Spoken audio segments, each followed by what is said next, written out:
So I like to make the distinction between parental alienation on the one hand, which is a set of strategies that a parent uses to try to turn the child against the other parent. Parental alienation syndrome is the resulting response in the child. The alienating parent is the parent who's exhibiting parental alienation. They get the ing, alienating. They're the active parents. They're doing something. The other parent I call the targeted parent. I want to give you a deep clinical picture of the 8 behavioral manifestations of the parental alienation syndrome as defined originally by Richard Gardner. He's the genius, in my opinion. So the first behavioral manifestation is the campaign of denigration, and I just sort of boiled that down to everything mom does is stupid and I never loved her. Parents who were once loved and valued seemingly overnight become hated and feared. This often happens so quickly that the targeted parent cannot believe what happened to their child. Their loving child turns into this hateful, spiteful person who refuses to so much as share a meal. You show them a picture, you say, well, you're telling me you never had a good time, you never felt close, but look, you look sort of close in that picture, or you're smiling, it looks like you're having fun. And what does that child say? I was just pretending. I wasn't really having fun. Dad said he would spank me if I didn't smile. So they just completely rewrite history. They can't admit that they ever had any good feelings for that parent. Wouldn't go into the therapy room with her dad, and the therapist said, well, tell me why. Why won't you even step into the room with your father? And she wrote, 1, I hate Kevin. 2, I hate Kevin. 3, I hate Kevin. 4, I hate Kevin. So it's just this absolute, utter hatred towards this parent, who, and you notice she doesn't call him dad, right? So the second manifestation is weak, frivolous, and absurd reasons for the campaign. And you could sort of sum that up as, Dad slurps his soup and made us go to Disney World. What a terrible dad. Or you won't even see your mother once a month, or Mother's Day, you won't even go out for lunch. Why? And the answers they give are weak, frivolous, and absurd. Okay, here's a dad. I said, tell me about the reasons. Why does your son say he won't see you anymore? Quote, you make me eat bad food and you never put me down for my nap on the couch. Manifestation 3, lack of ambivalence about the alienating parent. Now, it's a truism of development that kids have ambivalence, mixed feelings, about everybody in their life, including their parents. Even the best parent in the universe disappoints or frustrates their child. So it's normal for children, even with parents that they love and adore, to be angry at them, to be frustrated with them, to be hurt, all right?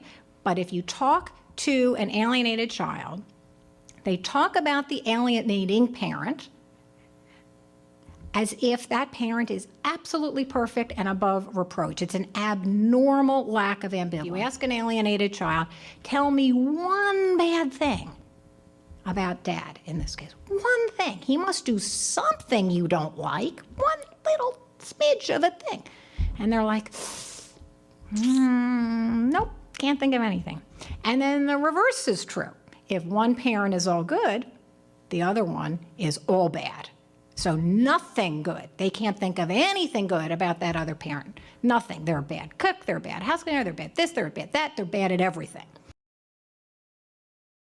Okay, manifestation 4, the independent thinker phenomenon, and notice this is in quotes, big quotation marks. This is where the child will profess and go overboard to make the point that they are not being influenced by the other parent. So these kids will say, Mom, Dad had nothing to do with this, but I don't want to see you anymore. So they know in advance that you're going to say that the other parent had something to do with it. And these kids often use the phrase free will. I have free will. This is a quote. My daughter will frequently say things that she tells me are her idea, and she will say she has free will. She tells me that when she doesn't call me, that it's her fault and not her father's. So again, they're just sort of going out of their way.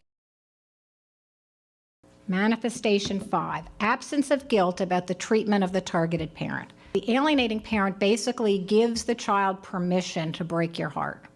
And these kids appear And I say appear because in my research with the adults who lived through this long enough to talk about it and tell me they did suffer guilt later when they realized what they had done. But as children, they appear to have no guilt. They will say, oh, well, I took that $200 gift from Mom, but I didn't have to say thank you. She only did it to look good for the judge. So they just find ways of not really acknowledging the humanity, the normal human courtesy that you would want to give another person, let alone your parent. Manifestation 6, reflexive support, automatic support.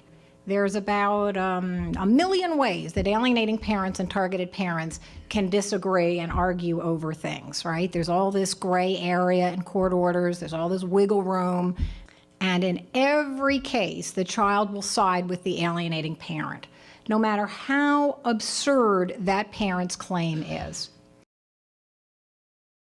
Manifestation 7, presence of borrowed scenarios. So alienated children often make accusations toward the targeted parent that utilize phrases and ideas adopted wholesale from the alienating parent. And one clue that a scenario is borrowed is the child's use of language and ideas that he or she clearly doesn't understand. The mom literally wrote out a script for her, like a little play, a little monologue.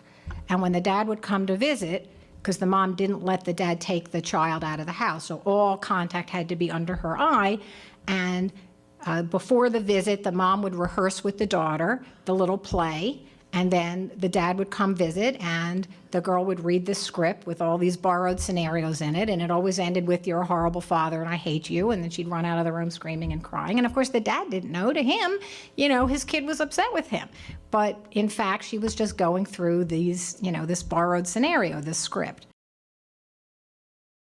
And the final manifestation is rejection of the targeted parent extends to his or her entire friends and family. It's like they have cooties or something, right?